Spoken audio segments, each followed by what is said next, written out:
আমাদের আজকের গল্পের শুরুটাই হয় মারামারি দেখিয়ে, যেখানে একা একটা ছেলে কয়েকটা ছেলেকে বেদম পিটানি দেয়। তাদের মধ্যে একটা ছেলে এত মার খাওয়ার পর জিজ্ঞাসা করে, ভাই আপনি কে বলুন তো? ওই ছেলেটা উত্তর দেয় যে আমি একজন লনলি ফাইটার। পরে ছেলেটা তার গার্লফ্রেন্ড হানসুনের কাছে যায়। আসলে হানসুনকে বিরক্ত করার জন্যই ওই ছেলেটা তাদের এরকম বেদম মার মেরেছে। কিন্তু ঠিক তখনই আমরা দেখতে পাই ওই মেয়েটা এসব কিছু তার কমিক বুকে পড়েছিল, মানে এগুলো আদৌ সত্য নয়। আর এই কমিক বুকটা হানসুনের মাই লিখেছে। কিছুদিন আগে একটা গাড়ি অ্যাক্সিডেন্টে হানসুনের মা মারা গিয়েছে, কিন্তু হানসুনের এই কমিক বুকটা একেবারেই পছন্দ না। প্রথমত ওর মা ওর কাছে জিজ্ঞাসা না করেই তার নামটাই বইতে দিয়ে দিয়েছে, আর দ্বিতীয়ত তার তো রোমান্টিক কোনো স্টোরি পছন্দ না। কিন্তু হানসুনের বান্ধবী মানজিনের আবার এই গল্পটা বেশ পছন্দ। হানসুনের মানজিন বাদে ইয়াজু নামের একটা ছেলে বন্ধু আছে, যে পড়াশোনার পাশাপাশি তার অভিনয়টাও চালিয়ে যাচ্ছে। রিসেন্টলি সে একটা ফটোশুট করেছিল, যাতে ইন্টারনেটে সে পুরো ভাইরাল হয়ে গিয়েছে। এরপরে আমরা দেখতে পাই হানসুন ইয়াজিকে ফোন করে তার বাড়িতে আসতে বলে, কারণ আজকে হানসুনের জন্মদিন। কিন্তু ইয়াজি বলে আমি কাজে অনেক ব্যস্ত, আমি আসতে পারবো না। তখন হানসুন মনজিনকে ফোন করে, কিন্তু মনজিনের শরীরটা বেশ খারাপ থাকে, লুজ মোশন হয়েছে তার। এই জন্য সে বলে আমিও আসতে পারবো না বান্ধবী, তার দুই কাছের বন্ধু তার জন্মদিনে আসতে পারবে না। এটা ভেবে হানসুনের অনেক মন খারাপ হতে শুরু করে, কারণ তার মা মারা যাওয়ার পর থেকে এই দুনিয়ায় আপন বলতে তার তেমন কেউ নেই। দুইটা মাত্র কাছের বন্ধু ছিল, কিন্তু তারাও তার জন্মদিনটা পুরোপুরি এড়িয়ে গেল। হানসুন তখন অনেকটা ভেঙে পড়ে, আর সে গডকে বলে যে দেখো গড, আজকে আমার জন্মদিন, কিন্তু আমার পাশে কেউ নেই, আমি এভাবে জন্মদিন পালন করতে চাই না। ঠিক তখনই আমরা দেখতে পাই ছবিতে থাকা তার মা ঠাস করে চোখ মেরে দেয়। এরপরে চারপাশে জিনিসপত্র কেমন যেন নড়ে ওঠে, আর তার মায়ের সেই কমিক বুকটা টেবিল থেকে নিচে পড়ে যায়। আর তখন হঠাৎ করেই হানসুন র্যান্ডমলি ওই কমিক বুকের একটা চ্যাপ্টার পড়তে শুরু করে, যেখানে ওই গল্পের হিরো নামবুক তার গার্লফ্রেন্ডকে কিস করছিল, আর বইতে লেখা ছিল ছেলেটা বলছে কিসমি। আর তখন হঠাৎ করে ওই গল্পের হিরো একদম বই থেকে বাস্তবে চলে আসে। তখন ওই ছেলেটা আবার হানসুনকে কিস করতে যায়, কিন্তু হানসুন তো ভয়তে চিৎকার করে ওঠে। আর এতে করে তো নামবুকের অনেক মন খারাপ হয়ে যায়, কারণ হানসুন তো তার গার্লফ্রেন্ড, তাহলে সে তাকে দেখে ভয় কেন পাচ্ছে। তখন হানসুন তাকে সত্যি কথা বলে যে তুমি তো বাস্তবে নেই, তুমি তো কমিক বুক থেকে এসেছো। কিন্তু নামবুক হানসুনের কথায় তেমন পাত্তা দেয় না, সে তো বলে তুমি তো আমার গার্লফ্রেন্ড। এটা শুনে তো হানসুন আরো রেগে যায়, আর তাকে ঘর থেকেই বের করে দিতে চায়। এর পরের দিন সকালবেলায় যখন হানসুন ঘুম থেকে ওঠে, তখন গতকাল রাতের ঘটনা তার কাছে একটা দুঃস্বপ্নের মতো মনে হয়। কিন্তু ঠিক তখনই নামবুক সামনে আসে, আর তার গলায় একটা ক্ষতর চিহ্ন দেখা যায়। হয়তো কালকেই টাইটেল রিপোর্ট করে আসার সময় লেগেছে। হানসুন তো কিছুই বুঝে উঠতে পারে না। তখন সে নামবুককে বলে, এই তুমি তোমার বাড়ির লোকদের একটা ফোন করো তো। নামবুক তখন তার ফোন বের করলে দেখা যায় এটা অনেক আগের একটা ফোন, আর সে যখন বাড়ির লোকদের ফোন করে তখন হানসুনের ফোনই বেজে ওঠে।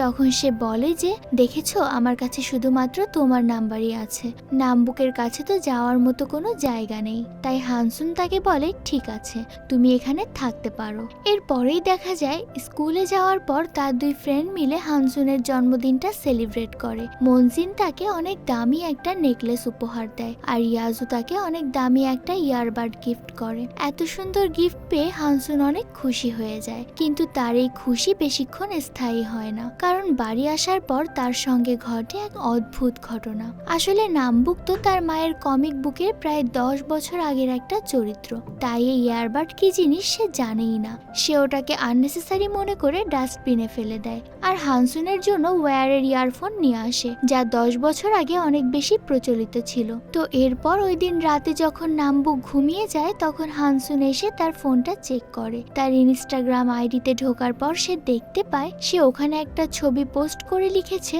হানসুনের কেউ কোনো ক্ষতি করতে পারবে না, ওকে সব সময় আমি প্রোটেক্ট করব। আর এর পরের দিন সে আবার হানসুনের ক্লাসরুমেও চলে যায়, আর তাকে বলে যে আমাকে না বলে তুমি একা একা কোথাও যাবে না, আসলে তোমাকে না দেখলে আমি ঠিক থাকতে পারি না। এই দৃশ্য দেখে তো তার ফ্রেন্ডরা পুরো শক। তখন হানসুন তাকে পাশে ডেকে নিয়ে বলে, এই তোমাকে না আমি বলেছি তুমি কখনো ঘর থেকে বের হবে না, তাহলে তুমি এখানে কেন এসেছো? নামবুক তো এখানে হানসুনের কোনো কথাই পাত্তাই দেয় না, উল্টো সে তাকে কিস করতে শুরু করে। হানসুন তো এতে রেগে গিয়ে নামবুকের হাতের আঙ্গুলগুলো মুচকে দেয়। তখন নামবুক হানসুনকে বলে যে তুমি যখন ওই কমিক বইতে পড়েছিলে কিস মি, আমি ঠিক তখনই বাইরে এসেছিলাম। হতে পারে তুমি এখন আমাকে কিস করলে আমি আবার ওই কমিক বুকের মধ্যে ঢুকে পড়লাম। হানসুন তখন বলে যে তোমার অসভ্য কথা এখনই বন্ধ করো। আমাদের হানসুন কিন্তু বেশ ট্যালেন্টেড, সে নামবুকের প্ল্যানটা ধরে ফেলেছে। এরপর এই নামবুক হানসুনের ফ্রেন্ডদের সঙ্গে পরিচিত হয়। তখন মনজিন বলে যে একে তো পুরো সেই কমিক বুকের নামবুকের মতোই লাগে। ঠিক তখন নামবুক তার দিকে তাকিয়ে চোখটা মেরে দেয়, কিন্তু সে এখানে এক চোখ নয় বরং দুই চোখ একসঙ্গে মারে। আর সঙ্গে সঙ্গে তো মনজিন উঠে তার প্রশংসা করতে শুরু করে। সে বলে যে নামবুক হলো কমিক বইয়ের সব থেকে হ্যান্ডসাম ক্যারেক্টার। ঠিক তখন আবার নামবুক ইয়াজুর দিকে তাকিয়েও ইশারা করে, আর ইয়াজু তখন বলে যে হ্যাঁ সে তো অনেক হ্যান্ডসাম। তখন হানসুন বলে যে তাহলে আমার মা বোধহয় একে দেখেই ওই কমিক বুকের নামবুক ক্যারেক্টারটা বানিয়েছে। এরপর তারা চারজন মিলে লাঞ্চ করতে যায়। তখন মনজিন নামবুককে জিজ্ঞাসা করে যে তোমার কোন টাইপের মেয়ে পছন্দ। নামবুক তখন বলে যে আমার এরকম মেয়ে পছন্দ যে আমি না বলতেই সব বুঝে ফেলবে, আমার কি চাই। তখন নামবুক খেয়াল করে যে হানসুনের প্লেটের খাবার শেষ হয়ে গিয়েছে। তখন সে উঠে গিয়ে তার জন্য খাবার আনতে যায়, কিন্তু পথে তার রিয়ান নামের একটা মেয়ের সঙ্গে দেখা হয়। মেয়েটার তখন নামবুকের চোখে চোখ পড়ে যায়, আর সেই পথ দিয়ে যাওয়ার সময় হানসুনের টেবিল থেকে তার কোল্ড ড্রিঙ্কসটা ফেলে দেয়। এই ঘটনায় হানসুন ওই মেয়েকে কিছু না বলে এই সব কিছুর দোষ নামবুকের ওপরে দিয়ে দেয়। এরপর বাড়িতে ফিরে আসার পর সে নামবুককে বলে যে আচ্ছা আমি কি করলে তুমি আবার ওই কমিক বুকের মধ্যে ফেরত যাবে। নামবুক তখন বলে কেন, আমি তো তোমাকে বলেছিলাম তুমি আমাকে একটা কিস করো তাহলেই আমি আবার কমিক বুকের মধ্যে ফেরত যাব, কিন্তু হানসুন তো সেটা কোনোভাবেই করবে না। এর পরের দিনে আমরা দেখতে পাই তারা সবাই মিলে বাস্কেটবল খেলছিল, আর তখন নামবুক হানসুনকে বলে যে আই লাভ ইউ হানসুন, কিন্তু হানসুনের তো এইসব ব্যাপার একটুও ভালো লাগে না। সে নামবুককে এরকম কিছু বলতে নিষেধ করে। তখন নামবুক সেই ইয়ান নামের মেয়েটাকে ইশারা করে, তার দিকে বল ছুটতে বলে, আর তখনই ওই বলটা এসে হানসুনের মুখে লাগতেই যাবে, তখনই নামবুক তাকে বাঁচিয়ে নেয়, আর সেখানে সে হিরো হয়ে যায়। সে হানসুনের কাছে জিজ্ঞাসা করে জান তুমি কি ঠিক আছো। হানসুন তখন বলে যে আমি ঠিক আছি, কিন্তু তোমার এসব কথা আমার মাথাটাই গরম করে দিচ্ছে। এরপর নামবুক আবার সোজা স্কুলের অ্যানাউন্সমেন্ট রুমে চলে যায়। সেখানে গিয়ে বলে যে আমার দুইটা চোখ সবসময় শুধু তোমাকেই খোঁজে, আমার দুই কান দিয়ে আমি শুধু তোমার কথাই শুনতে পাই। মানে কি রোমান্টিক সব কথা তাই না। কিন্তু হানসুন এতে খুশি না হয়ে উল্টো প্রচন্ড রেগে যায়। সে নামবুককে টানতে টানতে একটা ক্লাসরুমে নিয়ে গিয়ে অনেক বকতে থাকে, আর এবার তো সে নামবুককে কিস করতেই শুরু করে যাতে সে আবারও সেই কমিক বুকের মধ্যে ফিরে যায়। কিন্তু কিস করা হয়ে গেলে দেখা যায় যে নামবুক তো সেখানেই আছে, তাই সে তাকে আবারও কিস করে, কিন্তু তাতেও নামবুক সেখানেই রয়ে যায়। এটা দেখে তো হানসুন অনেক রেগে যায়, আর সে বলে যে আমি তোমাকে দুইবার কিস করলাম, তাও তুমি কেন ফেরত যাচ্ছ না। নামবুক তখন বলে যে তুমি তো আমাকে রাগ করে কিস করেছো, যদি একবার ভালোবেসে কিস করো তাহলেই আমি দেখবে আবার ফেরত চলে যাব। এরপরে যখন হানসুন এবং ইয়াজু সেখান থেকে চলে যেতে থাকে তখন নামবুক তাকে বলে যে এই তুমি আমার গার্লফ্রেন্ডকে নিয়ে কোথায় যাচ্ছ। এটা শুনে তো হানসুন অনেক বেশি বিরক্ত হয়। তখন লুন নামের একটা মেয়ে আসে আর বলে যে তুমি ভাবলে কিভাবে যে তুমি আমার কাছ থেকে আমার নামবুককে ছিনিয়ে নেবে। তখন হানসুন বলে আরে তুমি একে তোমার কাছে নিয়ে যাও, ওর জন্য তো আমি পুরোপুরি বিরক্ত। এরপরে যখন তারা একসঙ্গে বসে খাচ্ছিল তখন হানসুন নামবুককে বলে যে আজকে যা কিছু হচ্ছে এর জন্য কিন্তু তুমি দায়ী নামবুক। সে তখন বলে যে আমি তার কিছুই জানি না, আমি শুধু জানি আমি তোমাকে ভালোবাসি। তো নামবুক যখন খাচ্ছিল তখন হানসুনের চোখ পড়ে যায় হঠাৎ করে তার ঠোঁটের দিকে, আর তার সেই একটু আগে কিসের কথা মনে পড়ে যায়। তো সে অনেক বেশি অকওয়ার্ড ফিল করে। তো এর পরের দিন আমরা দেখতে পাই হানসুন এবং ইয়াজু তাদের পরের দিনের প্রোগ্রামের প্র্যাকটিস করছিল। তখন ইয়াজু তাকে আবারও একটা ইয়ারবাড গিফট করে, কারণ জন্মদিনে দেওয়া ইয়ারবাডটা তো নামবুক ফেলে দিয়েছিল। ইয়াজু তখন হানসুনকে তার সঙ্গে খেয়ে যেতে বলে, কিন্তু হানসুন বলে যে না আমাকে বাড়ি ফিরতে হবে, কারণ সে তো নামবুককে বাসায় রেখে এসেছে। সে বাড়িতে ফিরে আসার পর নামবুক তাকে বাসায় ওয়েলকাম করে এবং বলে যে আমি তোমার সব জামা কাপড় ধুয়ে রেখেছি, আমি তোমার পছন্দের খাবারও রান্না করেছি। হানসুন তখনও খুশি না হয়ে উল্টো নামবুককে অনেক বেশি বকতে থাকে। সে বলে যে আমি কি তোমাকে এসব কিছু করতে বলেছি, কেন করেছো এগুলো। হানসুনের কাছ থেকে এরকম কথা শুনে তো নামবুকের অনেক মন খারাপ হয়ে যায়, তাই সে মনজিনের সঙ্গে সব কথাই শেয়ার করে, কারণ মনজিনের সঙ্গে এতদিনে তার খুব ভালো একটা ফ্রেন্ডশিপ হয়ে গিয়েছিল। তখন মনজিন তাকে বলে যে আগে তোমার এই হেয়ার স্টাইল চেঞ্জ করতে হবে, কারণ তোমার এই হেয়ার স্টাইলটা আমার আমাদের দাদুদের যুগের, যা হানসুনের একেবারেই পছন্দ নয়। তাই এরপরে সে নামবুককে নিয়ে একটা সেলুনে চলে যায়। এদিকে হানসুনের তখন নামবুকের কথা মনে পড়তে থাকে। সে ভাবেই যে আমার বকার কারণে সে হয়তো বাড়ি থেকে চলে গিয়েছে, কিন্তু এরপর সে চলে যায় নামবুকের তৈরি করা খাবারটা খেতে, যেটা তার কাছে অনেক বেশি ডেলিশিয়াস লাগে। খাবার খাওয়া শেষ করে সে বাইরে বেরিয়ে পড়ে নামবুককে খোঁজার জন্য। তখন সে দেখতে পায় যে নামবুক একদম চুলটুল কেটে হিরো সেজেই তার সামনে হাজির হয়েছে। এরপর তারা দুজনে মিলেই বাসার দিকে ফিরে আসে, কিন্তু তখন আবার ইয়াজু তার জন্য প্রিয় খাবারটা নিয়ে এসেছিল। সে যখন নামবুক এবং হানসুনকে দেখতে পায় তখন তার অনেক খারাপ লাগে, তাই সে তাকে খাবারটা না দিয়ে রাগ করে সেখান থেকে চলে যায়। এর পরের দিন আমরা স্কুলে হানসুন এবং নামবুককে আবারও একসঙ্গে দেখতে পাই।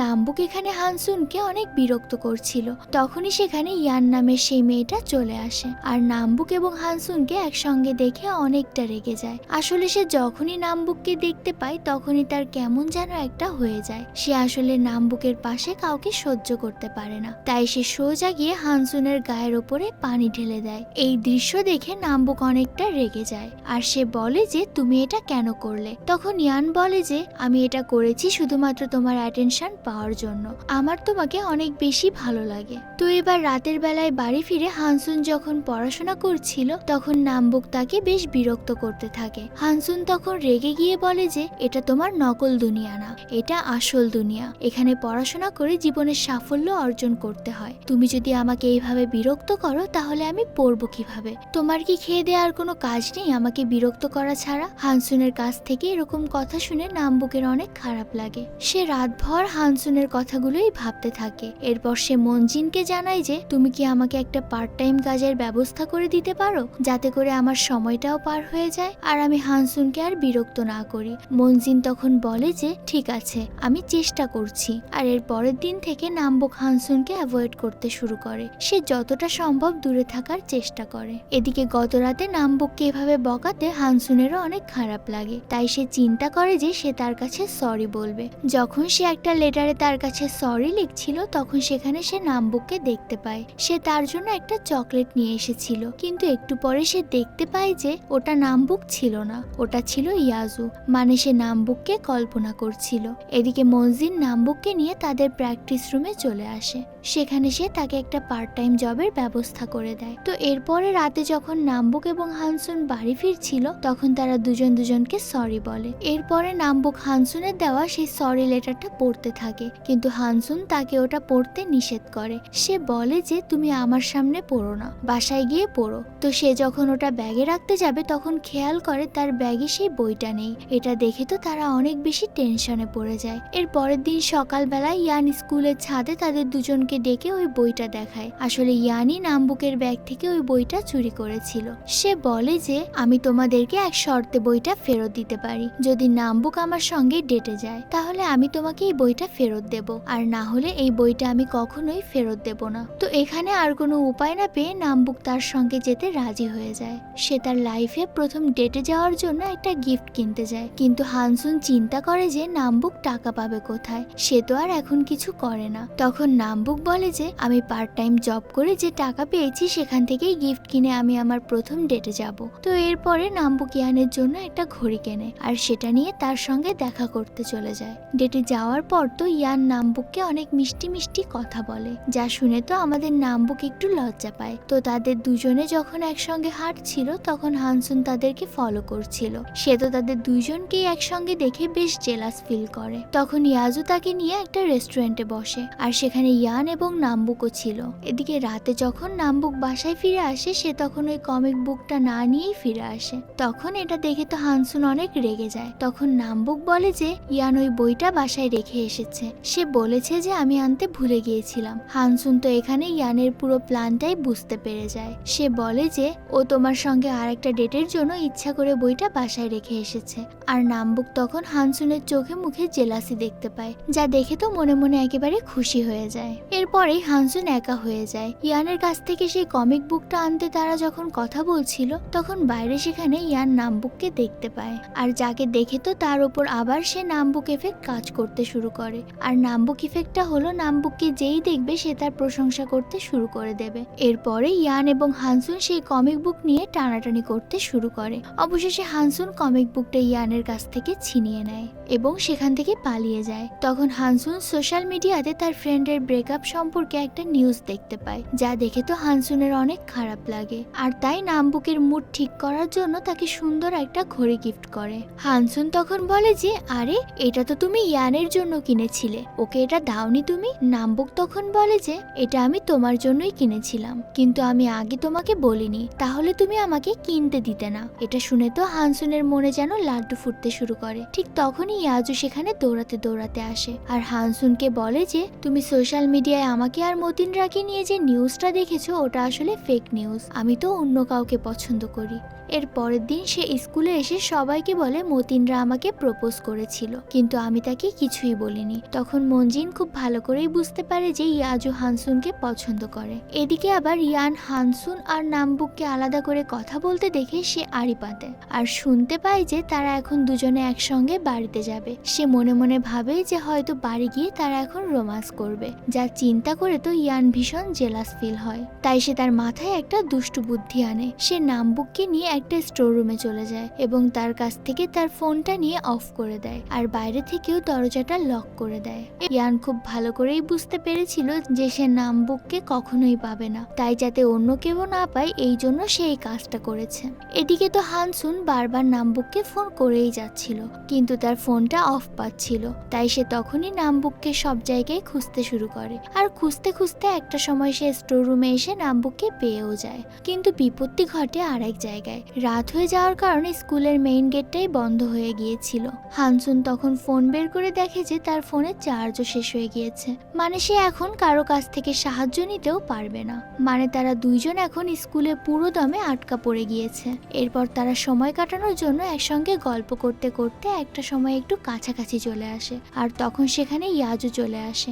আসলে হানসুনকে খুঁজে না পেয়ে ইয়াজু স্কুলে তাকে খুঁজতে এসেছে। এরপরে তারা দুজন স্কুল থেকে বাসায় ফিরে আসে আর বাসায় ফিরে আসার পর নামবুক রিয়েল ওয়ার্ল্ড থেকে কিভাবে কমিক বুকে যেতে হয় এই সম্পর্কে পড়াশোনা করতে শুরু করে। এর পরের দিন আমরা দেখতে পাই হানসুন নামবুকের দেওয়া সেই ঘড়িটা পরে স্কুলে চলে যায়। এদিকে হানসুনের হাতে নামবুকের ঘড়িটা দেখে ইয়াজুর তো অনেক বেশি হিংসা হচ্ছিল। এদিকে নামবুক এসে বলে যে আমি আবারও কমিক বুকে ফেরত যেতে চাই। এটা আবার তখন ইয়াজু এবং মনজিন শুনে ফেলে, কারণ তারা তো আর জানতো না যে নামবুক কোত্থেকে এসেছে। এরপর সব সত্যিটা জানার পর ইয়াজু নামবুককে তার সঙ্গে করে নিয়ে আসে যাতে সে হানসুনের সঙ্গে থাকতে না পারে। এদিকে হানসুন বাসায় এসে নামবুক কিভাবে আবার কমিক বইতে ফেরত যাবে সেটা পড়তে থাকে আর তখন সে জানতে পারে যে নামবুক যতই পৃথিবীতে থাকবে ততই তার মরে যাওয়ার পসিবিলিটি বাড়তে থাকবে। তাই যত দ্রুত সম্ভব নামবুককে আবারও সেই কমিক বুকে ফেরত যেতে হবে। পরের দিন স্কুলে এসে হানসুন তো নামবুককে অনেক বকতে থাকে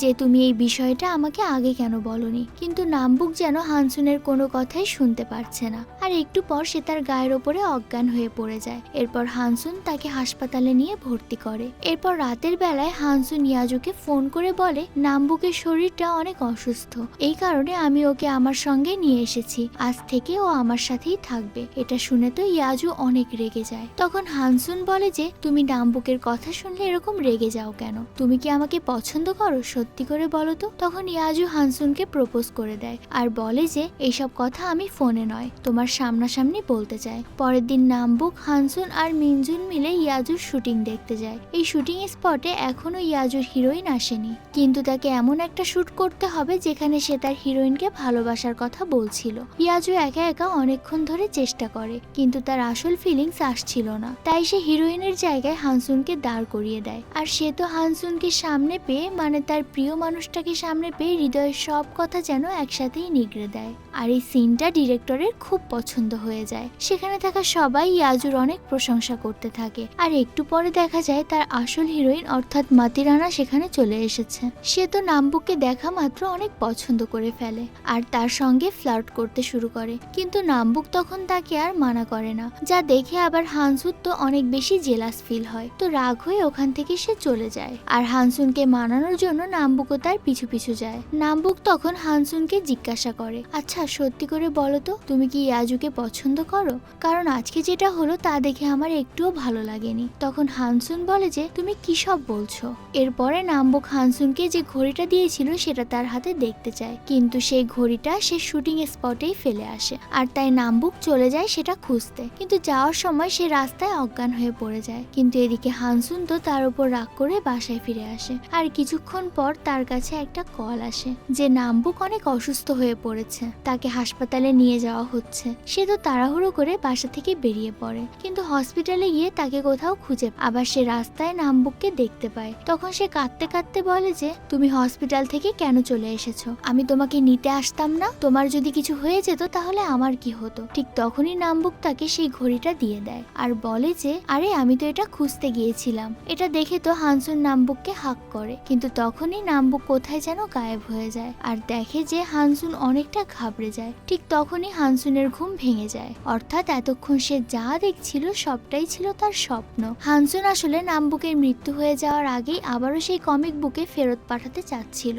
কমিক বুকের 2রা জুলাই রাত 9টা বাজে। নামবুকের বার্থডে সেলিব্রেশনের একটা ছবি আছে, তাই সে আর কোনো প্রকার রিস্ক নিতে চায় না, কারণ 2রা জুলাই আসতে আর মাত্র অল্প কিছুদিন বাকি আছে। এরপর থেকে হানসুন আর নামবুক তাদের প্রতিটা মুহূর্ত অনেক সুন্দরভাবে কাটাতে শুরু করে। হানসুন নামবুককে তার ঘড়ির সঙ্গে মিল রেখে একটা ঘড়ি গিফট করে বার্থডে উপলক্ষে। আর কিছুক্ষণ পর সেই সময়টা চলে আসে যখন নামবুক গায়েব হওয়া শুরু করে, যা দেখে তো হানসুনের চোখে পানি চলে আসে। তখন নামবুক চায় না যে সে টেলিপোর্ট হয়ে আবারও ওই কমিক বুকে ফেরত যাবে, কিন্তু হানসুন তো কোনোভাবে নামবুককে এখানে রাখতে চায় না, কারণ এখানে আর বেশ কিছুদিন থাকলেই সে মারা যাবে। ঠিক তখনই তাদের আর একটা তারিখ মনে পড়ে যায়, যে কারণে তারা নামবুককে এখানে রাখতে পারে না। এরপরে ইয়াজু এবং মঞ্জিন নামবুককে বোঝায় যে তোমার এখনই কমিক বুকে ফেরত যাওয়া উচিত। আমরা জানি যে তুমি একবার কমিক বুকে ফেরত গেলে আমরা কখনোই তোমার দেখা পাবো না, কিন্তু আমরা চাই তুমি যেখানে থাকো অনেক ভালো থাকো, সেফ থাকো। আমাদের চোখের সামনে তোমার মৃত্যু আমরা কোনোভাবেই দেখতে পারবো না। আসলে নামবুকের লাস্ট ফেরত যাওয়ার তারিখ ছিল 7 জুলাই আর আজকে হলো 6 তারিখ, তাই হানসুন চায় আজকে রাতটা সে নামবুকের সঙ্গেই থাকবে। তখন নামবুক তাকে মজা করে বলে যে কি ব্যাপার, তুমি আমার সঙ্গে ঘুমাতে চাচ্ছ? তোমার মতলবটা কি? হানসুন আর ওই দিন তার উপর রেগে যায় না, সে শুধু হাসে আর এরপর তারা রাত ভোরে অনেক গল্প করে। হানসুন নামবুককে ওই রাতে কোনোভাবেই ঘুমাতে দিচ্ছিল না। এরপরে চলে আসে সেই কঠিন মুহূর্ত। এখন সময় এসেছে নামবুককে বিদায় জানানোর। তখন হানসুন আর নামবুক দুজন দুজনকে আই লাভ ইউ বলে আর তারা একে অপরকে কিস করে। আর ওই কিস করার ফলে নামবুক ধীরে ধীরে গায়েব হয়ে সেই কমিক বুকের মধ্যে চলে যায়। এরপরেই আমরা 1 বছর পরের দৃশ্য দেখতে পাই। হানসুন এখন প্রত্যেক দিনই সেই কমিক বুকটা পড়ে আর নামবুকের সঙ্গে কাটানো সব স্মৃতি মনে করতে থাকে। আর একটা সময় পর দেখা যায় হানসুনের আবারও বার্থডে চলে আসে। সে ওই দিন নামবুকের পছন্দের ডিশটা তৈরি করে, যা হানসুন অনেক বেশি পছন্দ করে, কিন্তু হানসুন নামবুকের মতো তৈরি করতে পারে না, অর্থাৎ খাবারটা খেতে পারে না। তাই তারা সিদ্ধান্ত নেয় যে তারা বাইরে থেকে কিছু অর্ডার করবে, কিন্তু তখনই ঘড়ির কাঁটায় 12টা বেজে যায় আর তাদের ঘরের মধ্যে যেন কেমন একটা অদ্ভুত আওয়াজ হতে শুরু করে। তো সবাই অনেক ভয় পেয়ে এদিক ওদিক দেখতে থাকে, কিন্তু কোথাও কিছু দেখতে না পেয়ে হানসুন যখন দরজা খোলে তখন সে তো পুরো অবাক হয়ে যায়, কারণ দরজার ওপারে ছিল নামবুক। তবে নামবুক কিন্তু এখানে একা আসেনি, তার সঙ্গে আরো একজন এসেছে, কিন্তু তার ফেসটা আর দেখানো হয় না। আর এরকম একটা সাসপেন্স রেখে এই সিরিজটা এখানেই শেষ করা হয়।